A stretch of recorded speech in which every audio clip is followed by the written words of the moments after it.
Et avant de commencer cette émission et d'attaquer le sommaire, toute l'équipe de C'est l'Info vous souhaite une belle et heureuse année 2018. Nos souhaits les plus chaleureux vous accompagnent donc pour vous et vos proches pour cette nouvelle année.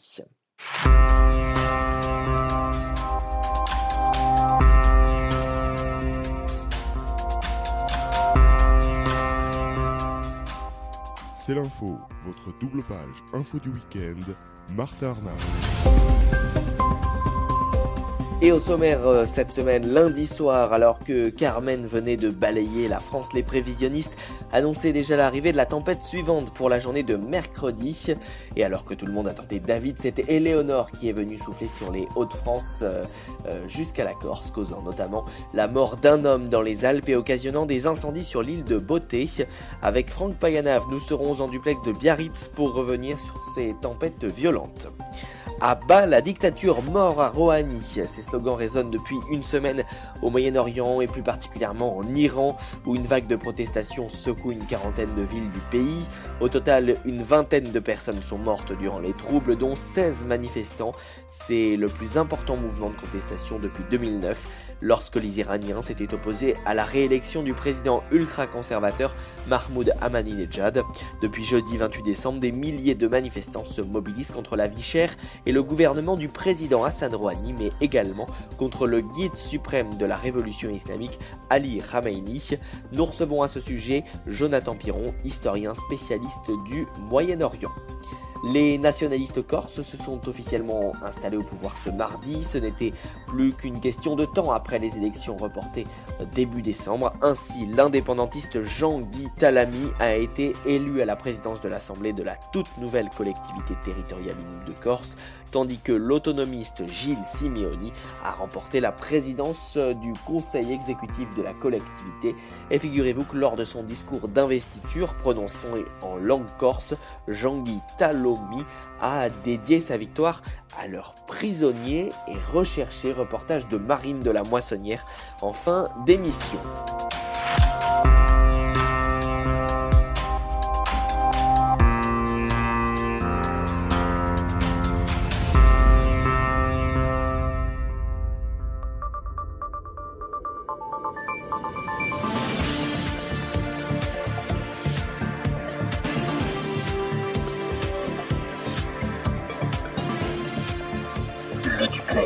Le duplex avec Franck Payanave. Bonjour Franck. Bonjour Martin, bonjour à tous et bonne année. Bonne année, effectivement, édition un peu spéciale puisque après nous avoir quitté de Barcelone il y a 2 semaines, on vous retrouve à Biarritz. Pourquoi Biarritz ? On a choisi Biarritz tout simplement, le côté Méditerranée on y était il y a 15 jours, maintenant le côté Atlantique pour parler tout simplement des 2 tempêtes qui ont touché la France cette semaine. Oui, alors 2 tempêtes, Éléonore puis Carmen, 2 tempêtes qui se sont déplacées vers le centre de l'Europe. Carmen puis Éléonore qui ont fait beaucoup de dégâts dans le sud-est et dans le sud-ouest, là où vous vous trouvez. Oui, effectivement, des vents assez forts, plus de 100 km/h, des vagues énormes, ce qui a poussé les municipalités, par exemple ici au Pays Basque, à fermer l'accès aux plages pendant plusieurs jours. Même vous le voyez aujourd'hui, la plage a enfin ouvert, mais personne n'ose trop aller à l'eau. Il faut dire que les vagues sont extrêmement fortes. Il y a également la légendaire Belle Arras, c'est une des plus grosses vagues de la saison. Qui a été découverte aujourd'hui, non loin d'ici, entre Saint-Jean-de-Luz et Bidart. Mais en tout cas, vous le voyez, maintenant le soleil est enfin revenu. Des dégâts, il y en a eu. Il y a eu également malheureusement des morts. Il y en a eu un, c'était en début de semaine. C'était à Esterantsubi, c'est près de Saint-Jean-Pied-de-Port, un homme d'une 60aine d'années qui a perdu la vie alors qu'il se trouvait dans sa voiture dans un bois et un arbre est tombé sur sa voiture. Et puis encore tout récemment, c'était mercredi, cette fois-ci au Pays Basque espagnol, où un couple a été emporté par une vague. Oui, et côté est en France, là aussi des personnes sont mortes. On pense notamment à ce skieur de la station du Morillon dans les Alpes qui s'est pris un arbre en skiant. Donc on l'a compris, dans le Pays Basque, là où vous vous trouvez, là encore, la tempête a fait des dégâts. Aujourd'hui, à l'heure où nous enregistrons ce direct, donc jeudi 4 janvier à 15h, le temps semble être revenu à la normale. Oui, alors il y a quelques nuages forcément, comme d'habitude ici en bord de mer, mais les températures sont extrêmement bonnes. Il fait 21 degrés, enfin en tout cas il faisait 21 degrés quand on est arrivé ici à Biarritz. Et cette douceur, elle dure déjà depuis plusieurs jours dans le sud-ouest. Alors pourquoi? Tout simplement parce que c'est le vent qui vient des Açores, vous savez, le fameux anticyclone des Açores qui amène cette douceur. Voilà, il fait 20 degrés, hier il faisait à peu près 15-16 degrés également. Donc voilà, c'est pour ça que malgré le temps, on va dire assez mauvais, malgré la pluie, bon là même s'il fait assez beau, mais malgré le mauvais temps, eh bien, il fait relativement bon ici dans le sud-ouest. Et Encore alors, une fois. ouais, bah, bien sûr, Franck, toujours, on connaît le sud-ouest. Et alors justement, y a-t-il eu une réaction de la part des autorités compétentes? On peut penser notamment à l'État. Bah alors bien sûr, dès que la vigilance orange de Météo France a été déclenchée, déjà le dimanche, les autorités se sont mises en œuvre pour protéger tout d'abord les infrastructures. Alors vous ne voyez peut-être pas, mais sur le côté il y a des sacs de sable afin de protéger le bâtiment du casino de Biarritz. L'accès à la plage a été complètement interdite pendant plusieurs jours. Les routes de bord de mer étaient déroutées sur d'autres routes plus sécurisées, et les techniciens d'Enedis étaient notamment mobilisés pour rétablir l'électricité dans les milliers de foyers du 64 qui ont été privés d'électricité lors du passage de la tempête. Oui, alors justement, Carmen, Éléonore, pourquoi ces tempêtes s'appellent par des prénoms de personnes, Franck? Alors, la technique vient des États-Unis pour les différencier, mais en Europe, on a également mis en œuvre cette technique afin de mieux les répertorier, mieux les différencier. Alors, il y a deux systèmes, on va dire, de nomination. Il y a tout d'abord le nôtre, le système français, qui est jumelé avec celui de l'Espagne et du Portugal, et puis il y a le système britannique, et c'est-à-dire que dès qu'il y a une tempête qui vient d'un des trois pays, France, Espagne, Portugal, elle prend le nom de ce système-là, et si elle vient de Grande-Bretagne, elle prend le nom du système britannique. Et justement, c'est ce qui s'est passé, parce que vous l'aurez peut-être remarqué, on est passé de Carmen à Eleanor. Il n'y a pas eu de D. Pourquoi? Parce que le D était prévu par les Français, elle devait s'appeler David. Mais vu que la tempête Eleanor est venue de Grande-Bretagne, c'est les Britanniques qui ont choisi de l'appeler Eleanor. Donc la prochaine tempête qui devrait toucher la France, on prévoit déjà, devrait s'appeler David. Eh bien voilà, c'est dit. On espère qu'elle arrivera le plus tardivement possible pour vous, habitants de France. Alors Franck, pour citer dans ce duplex un peu spécial, vous êtes donc sur la plage de Biarritz, si vous nous regardez en vidéo sur c-l'info.fr. Est-ce que vous pouvez aller toucher la mer pour nous? Alors on l'a touché malheureusement tout à l'heure quand on est arrivé. Heureusement, plus de peur que de mal. Je vais juste tourner un tout petit peu la caméra. Je vais laisser C'est du direct, c'est comme en direct. Mais de ce que j'ai pu voir en tout cas tout à l'heure, la mer était assez bonne. Alors, hop là, on va mettre un tout petit peu plus loin. Hop là, alors j'écoute Martin. Oui, il va se... C'est du direct. Alors bon, la vague vient de se retirer. J'espère Il va se mettre dans la vague, Franck Payanav, donc Elle est un peu fraîche. notre correspondant. Que la vague arrive. J'espère ne pas me la prendre dans la gueule. Alors attention, suspense. Eh bien vous savez quoi, Martin? Elle est super bonne. Elle est super bonne. Et je vais rester. Elle est un peu fraîche. Mais quand on est surfeur comme moi, elle est très très bonne. Et bien voilà. Vous savez quoi, je vais vous laisser ici. Et bien voilà, on va laisser notre surfeur expérimenté, Franck Payanav, surfeur expérimenté, correspondant à Pau, qui nous couvre donc la zone du sud-ouest français pour C'est l'info et pour le duplex. À très vite, rentrez quand même, rentrez sain et sauf. Franck, faites attention à vous. Merci Martin, à bientôt. À très bientôt, merci Franck. Le duplex. Et après donc la rétrospective 2017, la semaine dernière, je vous invite à réécouter notre émission, c'était avec l'ensemble de l'équipe de C'est l'Info. Nous allons à présent voir ce qui attend le monde en 2018, zone par zone, à commencer par les États-Unis, où les présidents n'ont guère le temps de prendre leurs aises. 2 ans après leur victoire, ils doivent affronter des élections parlementaires dites de mi-mandat, qui tournent rarement en leur faveur. Ça n'avait pas tourné en la faveur de Barack Obama notamment, en 2010.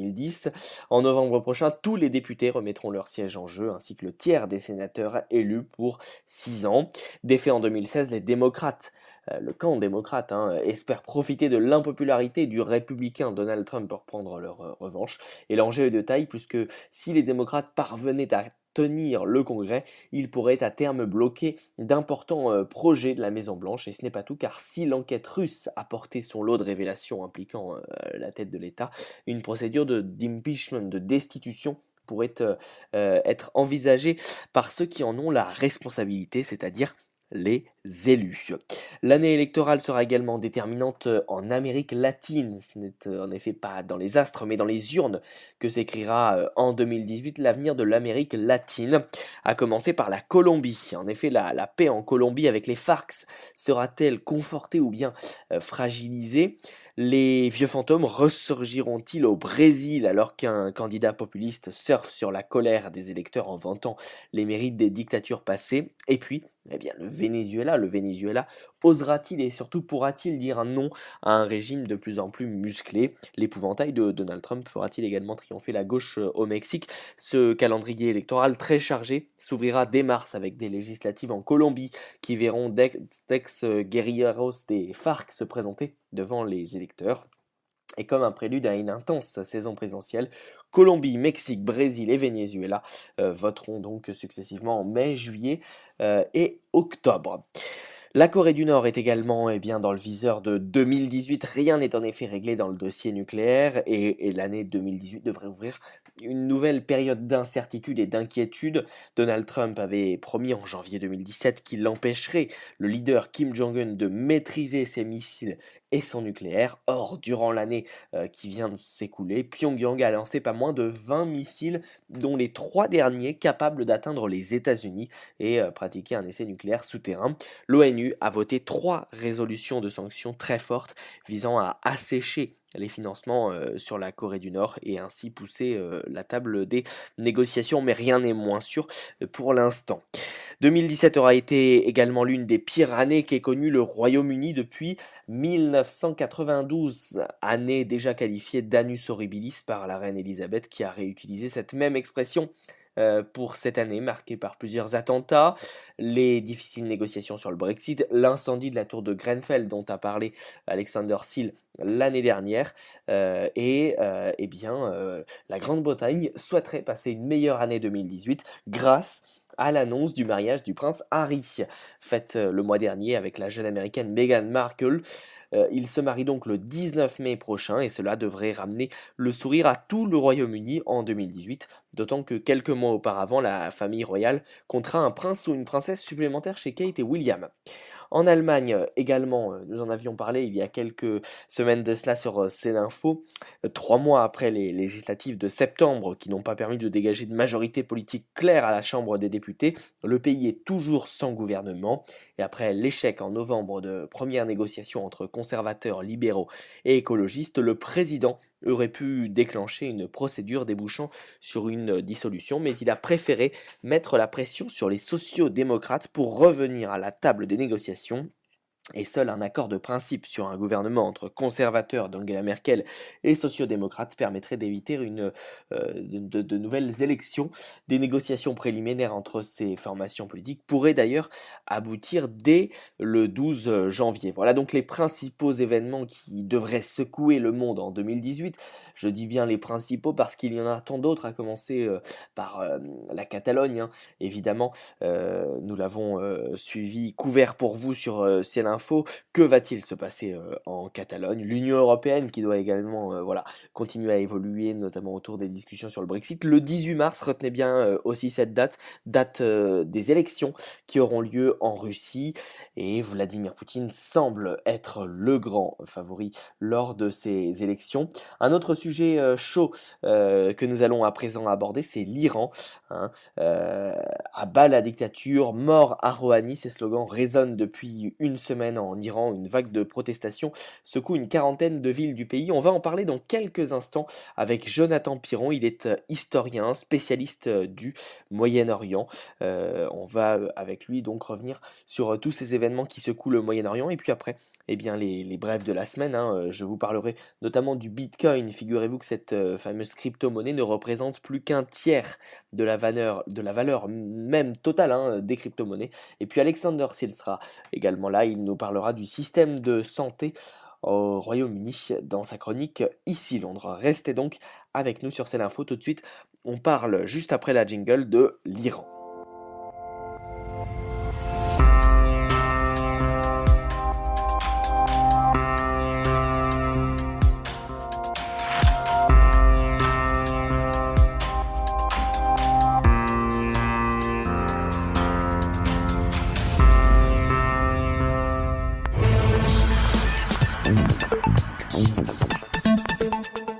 C'est l'info, l'invité de la semaine.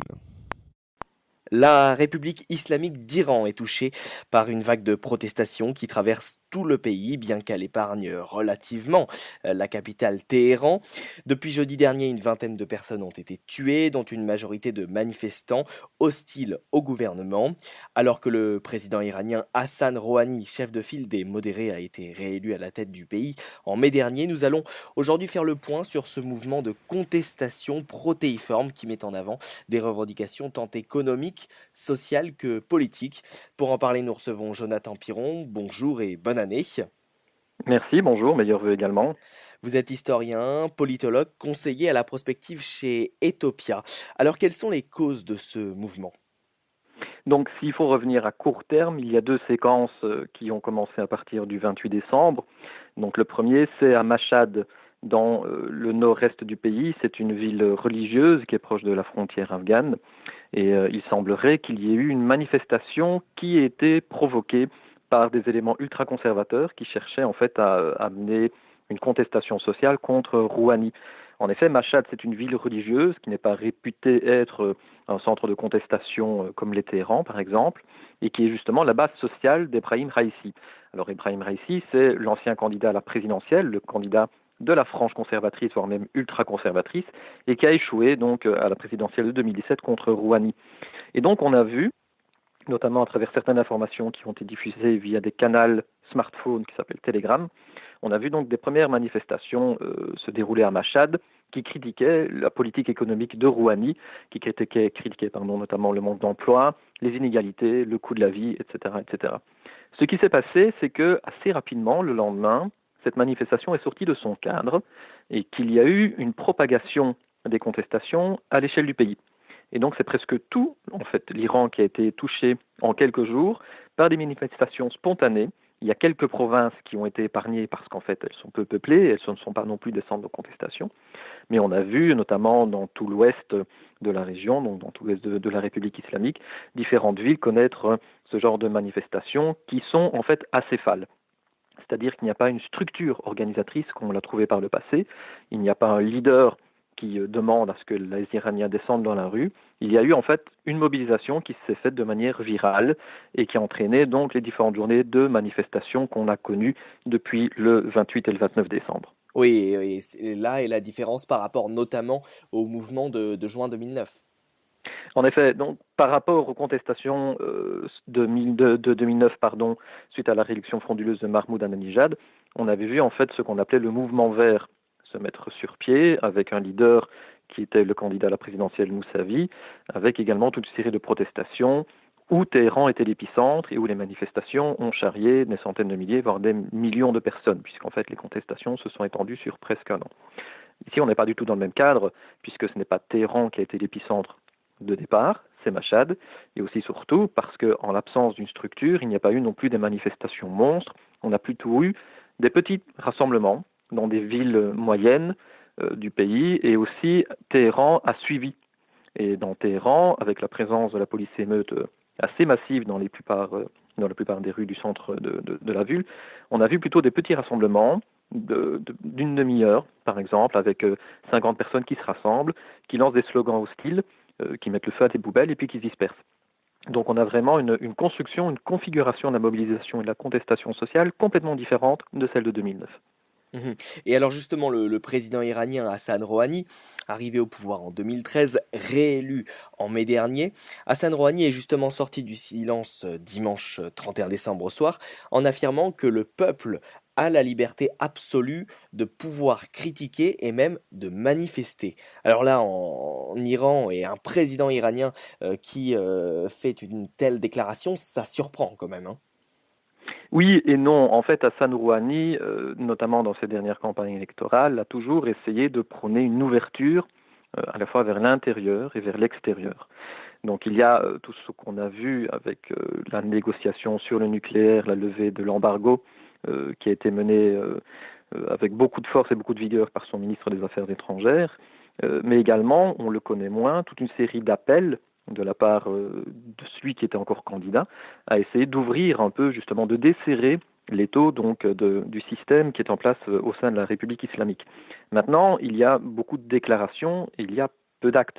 Il faut savoir que Hassan Rouhani, même s'il est président de la République, n'a finalement que peu de pouvoir. Ses marges de manœuvre sont assez restreintes. Il y a toute une série de contre-pouvoirs qui existent à l'intérieur du système du Velayat Fakhri, qui s'appelle donc le système qui est en place au sein de la République islamique, dans laquelle, dans différentes autres institutions, ce sont des ultra-conservateurs qui sont en place. Et que donc, même si le Parlement et la présidence sont aujourd'hui contrôlés par des modérés, ce ne sont pas des réformateurs, ce sont des modérés, dans d'autres institutions essentielles du système islamique, il y a aujourd'hui en fait des personnes qui lui sont hostiles et qui font le nécessaire pour éviter justement que ces différents projets politiques ne parviennent pas à se mettre en place. C'est ainsi qu'on peut d'ailleurs se demander si la tentative de provocation portée par des ultra-conservateurs à Machhad n'était pas d'ailleurs une forme d'action pour essayer de limiter au maximum les actions de Rouhani. Il faut bien entendu savoir que cette proposition d'ouverture est mal vécue par différentes factions à l'intérieur du régime, parce que certains craignent que cela mette en danger le système même de la République islamique, et puis aussi parce que certains craignent que plus d'ouverture ne leur fasse perdre les pouvoirs qu'ils occupent pour le moment. Et alors justement, vous expliquez qu'Hassan Rouhani avait peu de pouvoir au final. Quel rôle justement peut jouer le guide suprême de la République islamique d'Iran, Ali Khamenei? Donc, c'est le guide qui est le véritable chef d'État pour le moment à l'intérieur de l'Iran. Il est en place depuis la mort de l'ayatollah Khomeini en 1989 et c'est lui qui contrôle l'ensemble des structures. Il est le chef des armées, il commande les passes d'Arance, c'est lui qui nomme également la plupart des personnes à l'intérieur du système judiciaire. Il peut nommer aussi toute une série d'autres personnalités d'influence comme ceux qui vont diriger la télévision, etc., etc. Donc, ce qu'il va faire, lui, et son intention, quand on connaît la personnalité de Khamenei, c'est essayer en fait de diviser pour mieux régner. Il ne faut pas voir l'intérieur du système de la République islamique comme étant un bloc monolithique. En fait, il y a énormément de jeux de factions, de différents groupes qui veulent essayer de ménager leurs intérêts. Et donc, ce que Ali Khamenei cherche à faire, c'est de jouer le rôle d'arbitre, tentant en assistant, par certains moments, en insistant sur une faction, et à d'autres moments en jouant alors sur l'autre faction pour essayer toujours d'arriver à une espèce d'équilibre des pouvoirs.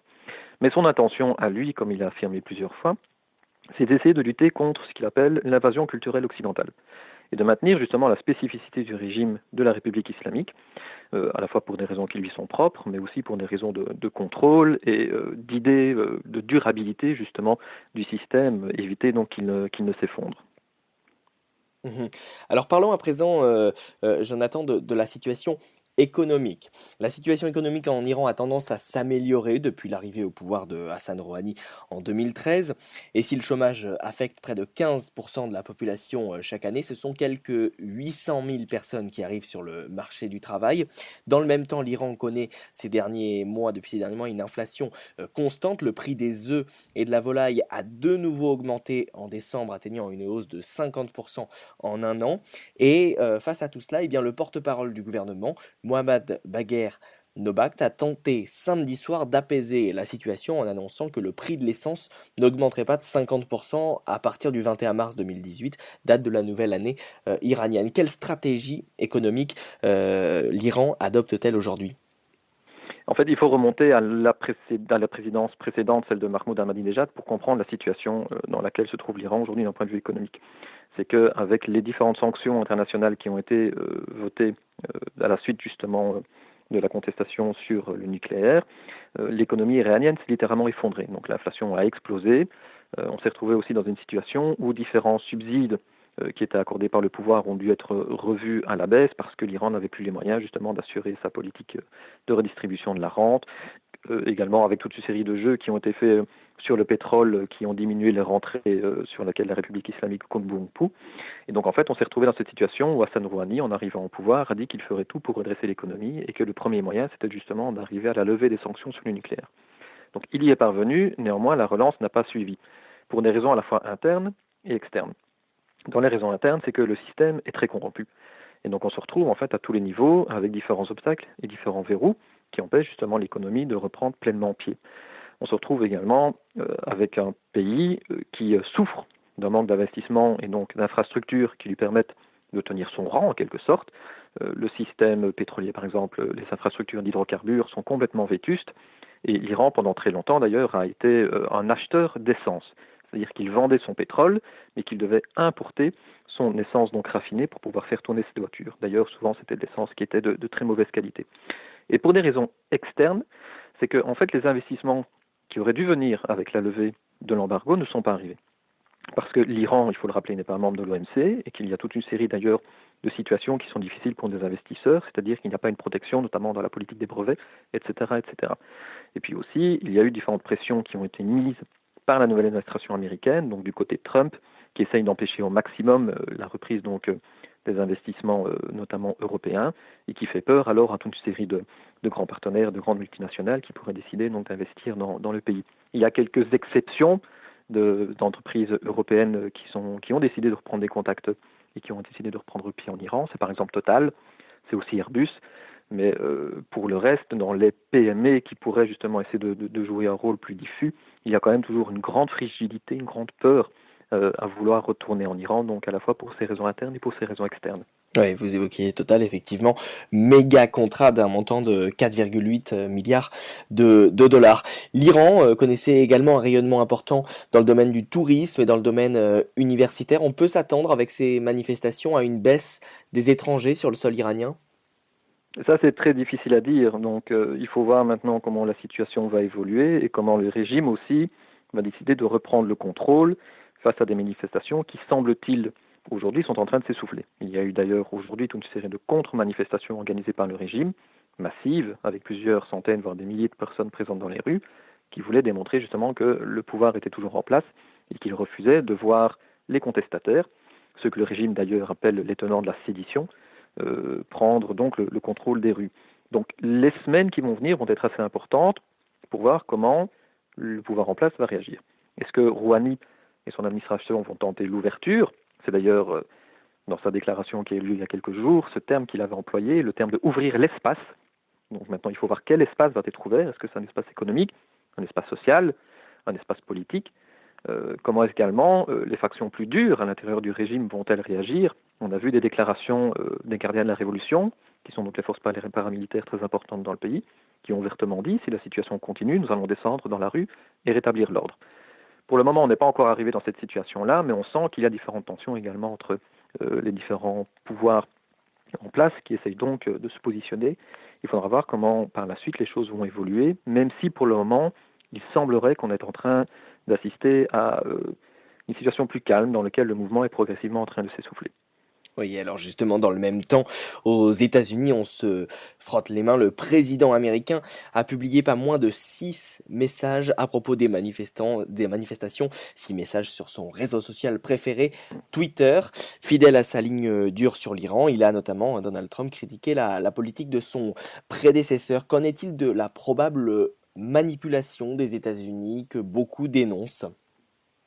Donc on insiste parfois souvent sur cette idée un peu complotiste, la présence de la CIA ou de différentes autres officines de renseignement, Israël, l'Arabie Saoudite, qui aurait manipulé justement les populations, qui aura entraîné différents mouvements de contestation. C'était ce qu'affirmait le média russe Russia Today il y a 2 jours, hein.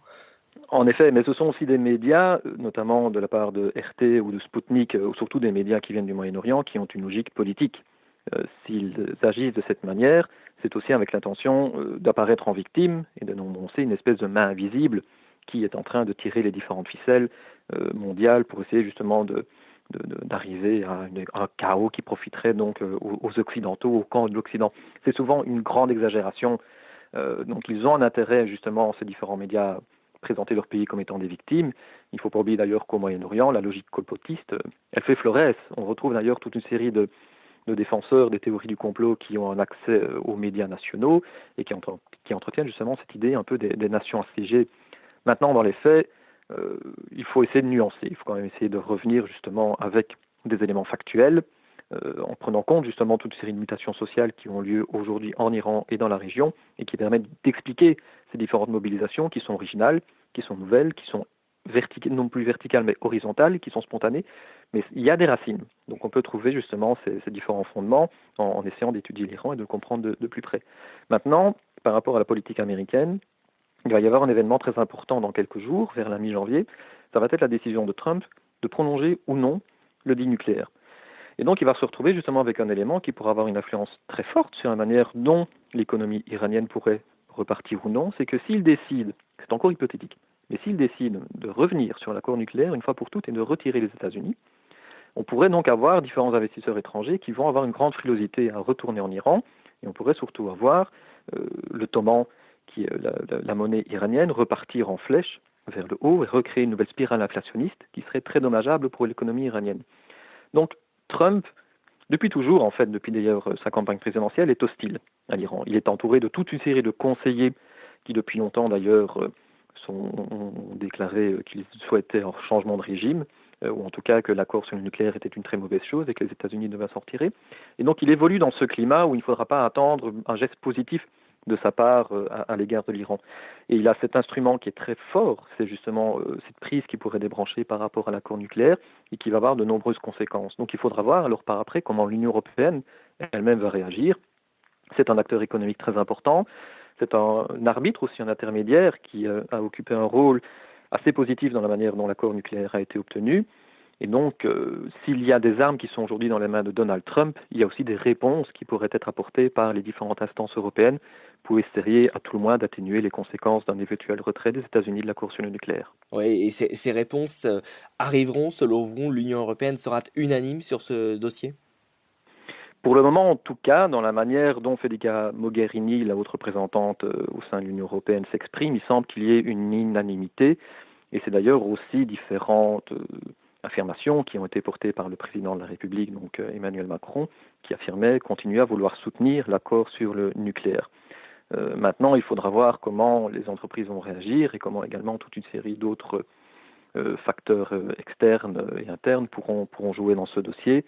Mais en tout cas, dans les dernières informations qui sont disponibles, il y avait une volonté affichée, une volonté même claire, de l'Union européenne et de ses différents États membres de continuer à soutenir le maintien de l'accord sur le nucléaire.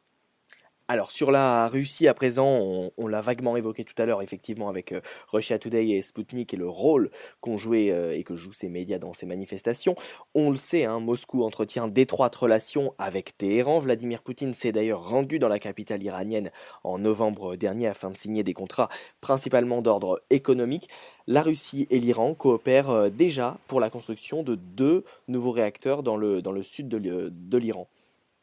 Oui, il y a d'ailleurs eu une coopération sur le nucléaire qui est très ancienne et qui remonte aux années 90 avec la construction de la première centrale de Boucher, qui a mis d'ailleurs très longtemps à être construite, notamment dans l'uranium qui était fourni pour l'activer. On sent que Vladimir Poutine, par différents moments, essaie de ralentir justement la construction de cette centrale pour peser sur différentes décisions qui étaient prises par le président Ahmadinejad, donc à l'époque. Maintenant, les liens entre la Russie et l'Iran ne sont pas que économiques. Ce sont aussi des liens d'intérêt géopolitique qui se manifestent énormément pour le moment en Syrie, puisque ce sont les deux puissances qui ont permis le maintien donc, du régime de Bachar el-Assad, les Russes avec les différentes forces qui ont été impliquées, notamment d'un point de vue aérien, et l'Iran avec différentes forces terrestres, et notamment des milices qui ont été armées par l'Iran à partir de volontaires un peu forcés, mais des volontaires afghans, des volontaires irakiens, et puis surtout les Pasdaran qui sont présents sur le territoire syrien. Donc on voit que pour le moment, les deux puissances, donc russes et iraniennes, ont des intérêts communs, et que la Russie ne va pas chercher, justement, ne va pas vouloir à ce que son principal allié dans la région, qui dispose d'ailleurs de toute série de leviers, soit abandonné et prenne le risque justement d'un effondrement. Oui, alors on assiste finalement un petit peu dans la région à une bataille États-Unis, Arabie Saoudite, sunnite et Iran, Russie, chiite. Hein. Mais il faut aussi un peu nuancer la question d'une guerre entre des sunnites et des chiites, puisque c'est une construction qui a été portée notamment par communautés musulmanes, hein, pour rappeler. Voilà, des communautés religieuses. Donc on n'a pas affaire à une guerre de religion entre des sunnites et des chiites. On affirme par exemple que l'Arabie saoudite est le leader des sunnites et que la République islamique d'Iran est donc le leader des chiites. C'est un peu forcer le trait. L'intérieur de la communauté chiite est très divisé. Il ne reconnaît pas non plus l'autorité spirituelle de Ali Khamenei, le guide de l'Iran. Et l'Iran, d'ailleurs, par le passé, n'a jamais montré non plus d'affinité pour certains groupes chiites qui décidaient de rentrer dans des périodes de contestation, comme notamment c'était le cas en Irak après la guerre du Golfe en 91, où l'Iran a laissé des chiites se laisser massacrer par Saddam Hussein. Et d'ailleurs, dans le conflit entre l'Arménie et l'Azerbaïdjan est chiite. Pourtant, l'Iran a soutenu l'Arménie, qui n'est pas du tout un pays chiite. Donc, la manière dont, en fait, l'Iran agit aujourd'hui dans son voisinage propre, c'est d'abord d'une manière pragmatique, comme un État, en fait, classique. qui essaye de maximiser ses intérêts, de profiter d'opportunités qui se présentent. Et l'Iran en a eu quand même pas mal depuis la chute des talibans, qui était un des principaux ennemis, depuis la chute de Saddam Hussein, et aussi depuis l'effondrement donc de la Syrie.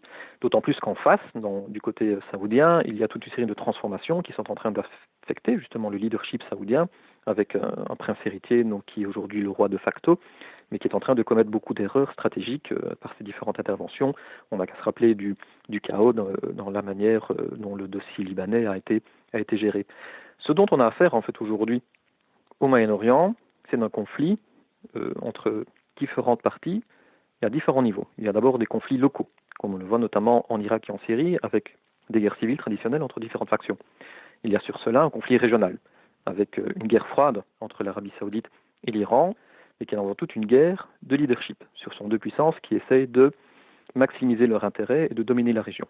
Il y a au-dessus de ça des conflits internationaux entre la Russie et les États-Unis, qui essayent également de jouer un rôle très actif dans la région.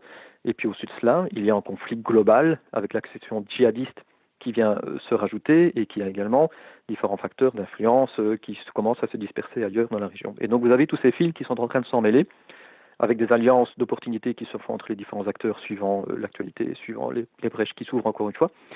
Et toute cette situation fait qu'aujourd'hui, l'ensemble de ces conflits est très difficile à démêler et qu'il faudra justement essayer de penser le Moyen-Orient d'une manière différente que ce que nous avons fait aujourd'hui, parce que, outre ces mutations géopolitiques, la région est concernée par des mutations sociales, démographiques et économiques très profondes qui vont avoir des conséquences sur les 10 ou 15 prochaines années. Et oui, des mutations sociales notamment, hein. 90% des personnes arrêtées durant ces manifestations avaient moins de 25 ans, hein. Ce sont les chiffres qui ont été Du ministère en de effet, l'Intérieur. voilà, iraniens. Donc il faut faire attention dans la manière dont ces chiffres sont révélés. Est-ce qu'il y en a plus Est-ce que ça ne concerne effectivement que des jeunes? Mais il semblerait que ce soit une tendance, ce qui d'ailleurs surprend très fort en Iran quand on interroge des personnes qui viennent de la classe moyenne urbanisée. Ils ne comprennent pas très bien ce qui se passe. Parce qu'en effet, c'est un public qu'on n'est pas habitué à rencontrer justement dans les différentes contestations qui ont eu lieu ces dernières années en Iran. En fait, ce sont des personnes qu'on retrouvait plutôt dans des petites manifestations qui passaient sous le radar, qui existent depuis maintenant très longtemps, depuis à peu près 3-4 ans dans le pays, mais auxquelles on ne prêtait pas attention. Et donc, il y a un peu un effet, pour le dire de manière caricaturale, comme l'élection de Trump a fait aux États-Unis pour la classe moyenne américaine. C'est qu'en fait, certaines personnes se rendent compte aujourd'hui qu'il existe finalement autre chose à l'intérieur de leur pays. Il y a un peu tous ces oubliés qui viennent de se manifester, qui viennent de dire que nous ne sommes pas d'accord avec la manière dont les choses sont en train d'évoluer. Or, ces oubliés, ils ont été justement dans cette situation de déshérence dans laquelle on ne tiendrait pas compte de leurs aspirations, et ils viennent de pousser la porte et de dire « nous sommes là et vous devez également nous écouter ». Et c'est pour ça que c'est une situation qui est très difficile à analyser, c'est que c'est surprenant pour beaucoup d'analystes, on ne s'y attendait pas, et la classe moyenne d'ailleurs iranienne est elle-même complètement perdue par cette situation, et il va falloir justement essayer de fabriquer de nouveaux éléments d'analyse, des mouvements, des mobilisations et des contestations sociales en Iran, parce que c'est une nouvelle dynamique finalement qui est en train de se développer, qui va certainement avoir encore des influences et des conséquences par la suite.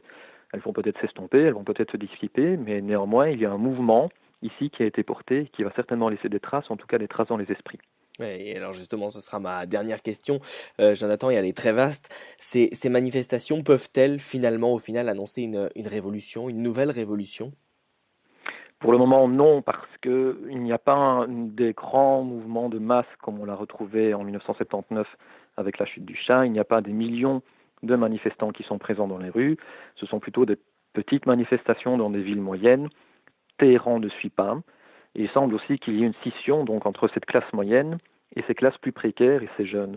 Donc pour le moment, la République islamique garde le contrôle. Maintenant, il faut voir comment les choses vont évoluer par la suite, mais dans une question vraiment beaucoup plus sociale, beaucoup plus sociologique, et comment cette espèce de transformation qui est en cours va avoir des influences alors à moyen, voire à long terme. Néanmoins, c'est un coup de semonce qui a été envoyé auprès du pouvoir en place, parce que sa rhétorique, depuis 1979, c'est celle de la défense des déshérités. C'est le terme d'ailleurs qui est employé, c'est celui de Mostazafin. Et donc ici, il y a justement eu ce boomerang qui vient d'être renvoyé en plein dans la figure du régime, c'est que ceux dont il se faisait le premier défenseur viennent de montrer que, en fait, vous ne nous défendez pas. Comment est-ce que par la suite, justement, la rhétorique du régime va essayer de toujours se construire avec ces différentes couches de la population? C'est une question. Et aussi comment maintenant, à l'intérieur du régime, les différentes factions vont parvenir encore une fois à se présenter comme étant soit dans la défense de tel type de population, soit dans la défense de tel autre type de population. Parce que les premiers perdants, finalement, ce sont peut-être les réformateurs et les modérés. Ils se présentaient souvent comme une alternative aux conservateurs et aux ultra-conservateurs, en vantant justement l'ouverture, en vantant une gestion différente de la République islamique. Or ici, par toute une série de déclarations qui ont été faites, notamment de l'ancien président Khatami, il y a eu une espèce de bloc qui s'est réalisé pour la défense de la République islamique, pour la défense de la structure. Ça pourrait avoir des conséquences d'un point de vue électoral. Il pourrait y avoir d'ailleurs une espèce de mépris d'une partie de la population qui pourrait se réaliser vis-à-vis des réformateurs en disant mais finalement vous ne souhaitez pas cette ouverture que vous prenez dans votre discours et dans les faits vous êtes sur un pied d'égalité par rapport donc aux autres factions en place et donc il faudra voir par la suite aux prochaines élections comment ces différentes manifestations pourraient se traduire donc dans les urnes. Les prochaines élections en Iran qui seront dans... Donc, ce sont des élections qui ont lieu Alors, on a eu en des décalage. élections en mai dernier. Donc, les élections présidentielles, c'est tous les 4 ans. C'est la même chose également pour des élections législatives. Les élections législatives ont toujours lieu 1 an avant les élections présidentielles. Donc ici, pendant encore au moins 2 ans, le pouvoir remplace et certains de rester avec les mêmes structures politiques élues, puisqu'il y a une partie élue, une partie non élue. Mais pour ce qui concerne le Majlis, le Parlement, la situation est stable pour encore 2 ans. Maintenant, 2 ans, c'est à la fois long et à la fois court. Et donc, il pourrait y avoir toute une série d'autres événements qui pourraient influencer et avoir donc un rôle assez important dans le scrutin législatif. Jonathan Piron, merci d'avoir accepté l'invitation de C'est l'Info, historien, politologue, spécialiste du Moyen-Orient et conseiller à la prospective chez Etopia.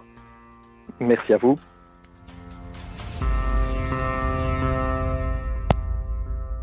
Voilà donc passionnant cet entretien avec Jonathan Piron sur l'Iran et sur tous les enjeux que couvre aujourd'hui effectivement la région du Moyen-Orient.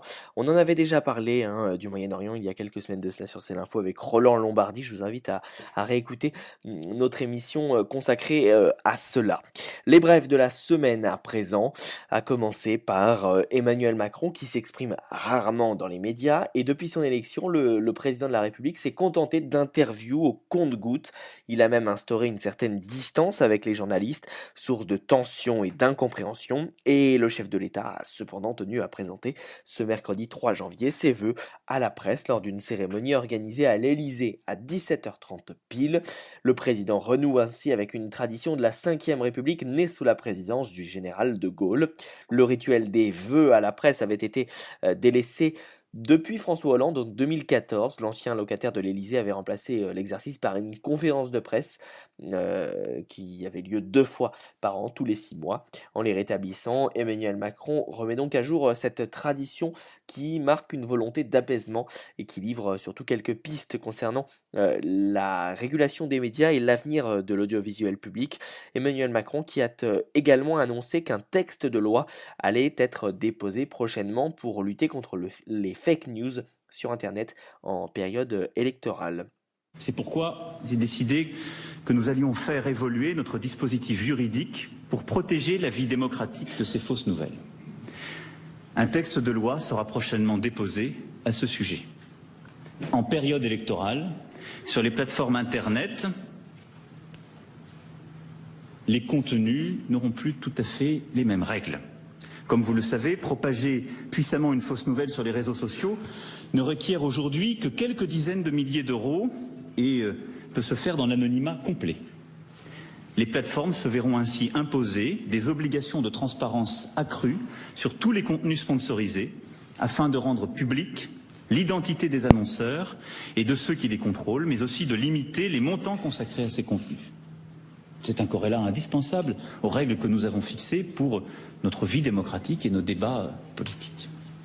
En cas de propagation d'une fausse nouvelle, il sera possible de saisir le juge à travers une nouvelle action en référé permettant, le cas échéant, de supprimer le contenu mis en cause, de déréférencer le site, de fermer le compte utilisateur concerné, voire de bloquer l'accès au site Internet.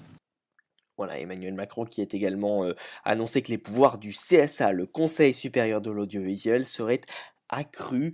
Il a expliqué devant les journalistes que les pouvoirs du CSA seraient accrus pour lutter contre toute tentative de déstabilisation par des services de télévision contrôlés ou influencés par des États étrangers, envoyant donc une pique aux médias russes. Russia Today, lancé le 18 décembre dernier, une nouvelle chaîne d'information en France qui vise donc justement à apporter une nouvelle analyse sur l'actualité, et une chaîne de télévision financée à 100% par le gouvernement russe de Vladimir Poutine à hauteur de 350 millions d'euros. Écoutez sur les propos d'Emmanuel Macron, la réaction à présent de François Calfon.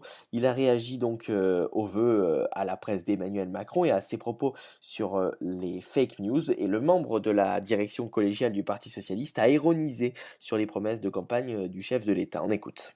Bah écoutez, sans aucun doute peut-être celui du matin, même si on attend de voir, d'une certaine manière on reste un peu sur sa faim, puisqu'on nous avait promis des tas de choses en 2017, et à l'arrivée on pouvait s'attendre à une parole finalement plus verticale, des décisions plus équitables. On a eu une présidence que certains qualifient de présidence des riches, en tout cas un président qui était clairement à droite. Donc on attend quelque chose d'un peu mieux, si j'ose dire, en 2018 qu'en 2017. En ce qui concerne les fake news, je vais commencer par un petit propos sous forme de clin d'œil. Il est évident que le candidat Macron sera sanctionné s'il y a cette loi sur les fake news par le président Macron, puisque celui-ci, le candidat, avait promis qu'il n'y aurait pas de sans-abri et qu'on constate malheureusement qu'il y en a. Donc la diffusion de fausses informations des campagnes électorales, ça concerne aussi le président de la République. Ça, c'est pour la boutade. Sur le fond, je crois que c'est un peu compliqué quand même, en réponse à votre consoeur qui était extrêmement digne, à un certain nombre d'interpellations sur la nécessité de transparence entre la presse et le président de la République. On a eu un président qui nous a parlé de verticalité, qui nous a parlé d'une parole statutaire par rapport à d'autres paroles qui seraient moins légitimes. On se demandait même d'ailleurs s'il attaquait pas un peu la presse là-dessus. Et puis finalement, on a quelqu'un qui n'est pas du tout vertical, contrairement à ce que monsieur Macron laisse voir comme impression, mais qui est atteint d'un syndrome bien connu qui est la sarkozyte. C'est-à-dire qu'à chaque fois qu'on parle, finalement lui-même n'était pas content de la reprise, si j'ose dire, de son séminaire de ce matin. Il faut faire une annonce. Alors on fait une annonce, c'est les fake news, sans doute en référence à ce qu'ont été un certain nombre de médias liés à des puissances étrangères, sans mesurer que finalement on ne sera pas en mesure, j'ai entendu d'ailleurs votre débat tout à l'heure, qu'on ne sera pas en mesure de satisfaire l'ambition de cette annonce. On en parle toute la soirée, et puis derrière ça pose des questions plus fondamentales. Où commence la fake news, où celle-ci s'arrête-t-elle? Il y a un sujet de liberté de la presse, et c'est pas à vous que je vais le dire, vous connaissez ça par cœur. Ça n'est pas si simple que ça de légiférer sur ces sujets-là. On peut partager l'ambition du président, mais alors quelle est l'autorité de la parole présidentielle si comme ça, pour satisfaire finalement au souhait d'avoir une annonce par jour, un peu comme monsieur Sarkozy qui finalement a fini par s'y perdre, eh bien on fait des annonces qui ne sont pas maîtrisées. Or celle-ci manifestement n'est pas maîtrisée, et pour ce qui nous concerne, nous les socialistes, nous sommes extrêmement vigilants sur la question de la liberté de la presse. Voilà François Calfon qui réagissait aux vœux du couple exécutif Emmanuel Macron en tête. François Calfon qui est membre de la direction collégiale du Parti socialiste. Tout autre chose à présent, en économie, figurez-vous que le Bitcoin ne représente plus qu'un tiers de la valeur des crypto-monnaies. Alors le Bitcoin, pour rappeler aux auditeurs ce que c'est, le Bitcoin c'est donc la première crypto-monnaie sur le marché. Elle a été lancée en 2009, le 3 janvier 2009, elle fêtait donc cette semaine son anniversaire. Et le Bitcoin aujourd'hui a tout au long de l'année 2017 connu une augmentation de valeur fulgurante, 700 dollars au début de l'année dernière. Aujourd'hui, il est à plus de 15 000 dollars. Et malgré tout, il n'y a pas que le Bitcoin. Il y a d'autres crypto-monnaies sur le marché. Et la capitalisation totale de l'ensemble des 1380 monnaies virtuelles recensées à ce jour dépasse les 700 milliards de dollars de valorisation. 1380, c'est le chiffre à retenir, 1380, c'est le nombre de monnaies virtuelles qui existent donc aujourd'hui. On pourrait donc croire que le Bitcoin est à l'origine de cette envolée soudaine, mais il n'en est rien. La part qu'il représente sur la totalité de la capitalisation des crypto-monnaies a même fondu, passant de 55% à moins de 35% ce mercredi 3 janvier, un plus bas historique, ce qui veut dire que voilà, il y a une forme de diversification de ces crypto-monnaies et qu'aujourd'hui on investit plus seulement sur le Bitcoin, mais sur un certain nombre de crypto-monnaies. Alors, je peux vous donner un certain nom, le Litecoin, l'Ethereum, le Cardano, l'IOTA. Ces 1380 crypto-monnaies portent donc toutes un nom.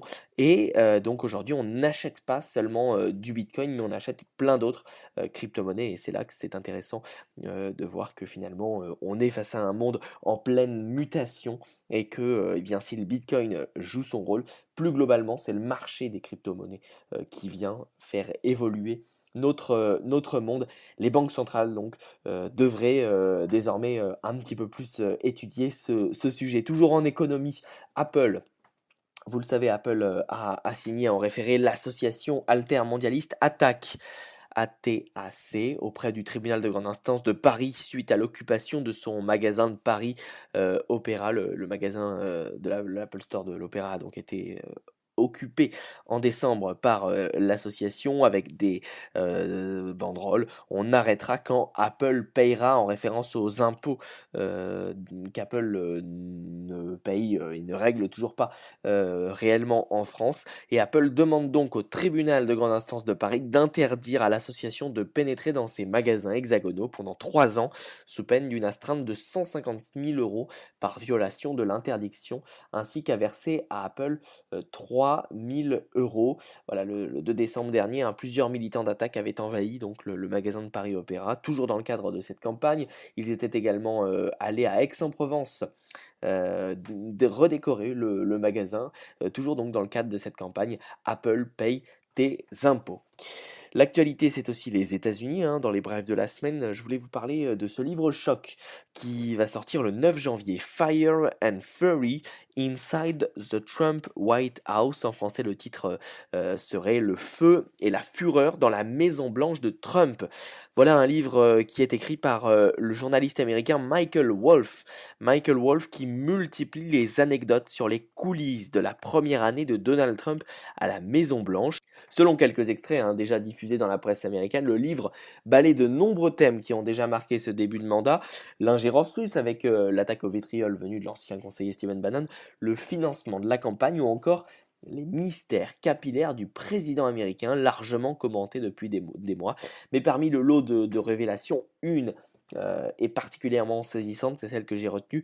Michael Wolff écrit en personne au sein de l'équipe de campagne de Donald Trump.